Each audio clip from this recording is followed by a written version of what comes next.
Hey everyone, Josh here with Fresh Start Customs, and today, if you can't tell, we are talking about the Glowforge air filter here today. This is going to be tips and tricks on how to make your air filter last longer. You may see in the groups every once in a while people don't recommend buying this because it doesn't last that long.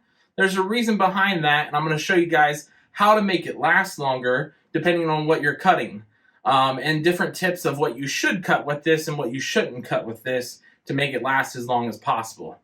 I personally had this well over a year already, and I'm still on my first filter here.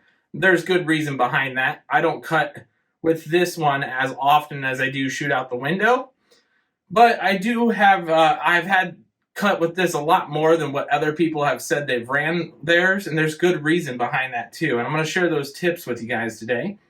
So let me just jump off and say that normally I don't have it on the table like this either. You always want it down on the floor, that way least resistance possible. I just moved it up here so I can get a better angle for you guys. So let's jump off with just starting it up. So this little dial on the front, you want to just barely set it to new and then barely twist as you move up. And then you just want to keep going until you get that nice airflow. You don't want to just crank it all the way. You crank it all the way, you're going to fill it up a lot faster. Don't do that. You want to just work your way up gradually. So that's pretty common sense, but I just want to throw that out there. Next up, you want to choose what materials you want to cut with this. So mine, I cut strictly acrylic on it. The reason why, acrylic cuts clean. It barely uses up the filter, in my opinion, from my experience. So that's up to you.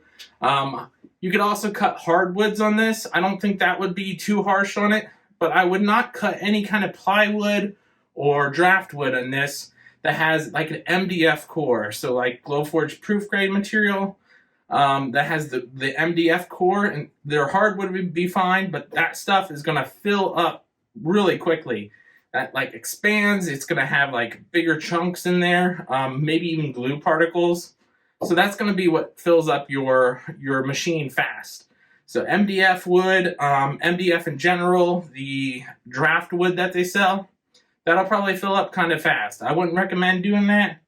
If that's your only option, that's your only option. But I would highly recommend shooting that out the window if possible. So with all that out of the way, there are some ways that you can help prevent this from filling up super fast that way. You can use what's called a pre-filter. It's just like this filter material here. You just cut out the exact perfect square or rectangle of your unit. I'm going to show you guys a top-down view of this in just a moment here, once I'm getting this view out of the way here. So what you want to do is you want to cut this out. You're going to lay it right on top of your filter, and what this is going to do is when your particles are coming in, it's going to catch all your bigger particles on here, and all your smaller ones are going to go down into the unit. And then it'll just compact those smaller particles, and the bigger ones will sit on here. Later on, you don't have to do it very often. I've only done it once. You just pull this out, use a shop vac, suck up all those bigger particles, place it back in there, and then eventually you may need to replace one of these, but you get a big sheet like this. Now, with all that said, you want to make sure you're using your filter correctly too. So what I mean by that is, let's say you're doing a 30-minute cut.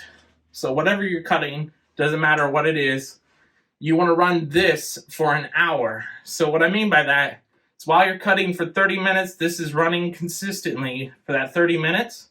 You turn off your machine after you're done, leave this run for another 30 minutes. That's what Glowforge recommends, is a 1-for-1 run time to your cut time.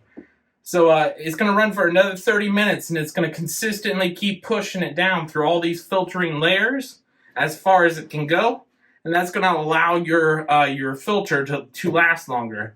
I know it's super annoying to let it run. It is kind of loud, but it's not near as loud as the actual fan. Just do it. I recommend it. It's going to make it last a lot longer. These replacement filters are not cheap, so just do it. I guarantee you're going to last a lot longer if you do that. So with all that out of the way, I think those are all my tips here so far. I'm going to show you guys a top-down view of what this looks like, and we're going to jump into this. Alright you guys, so as you can see we are on our top-down view of the Glowforge air filter here. I went ahead and already undid these 4 clips. There's 4 clips on the sides, super easy to pop off. All you got to do is lift up with these handles here, pull it off, and as you can see right there is my pre-filter on top. So that's the same material as this that I showed earlier. You can get this pretty cheap here, cut it up, and then just make a nice rectangle out of it.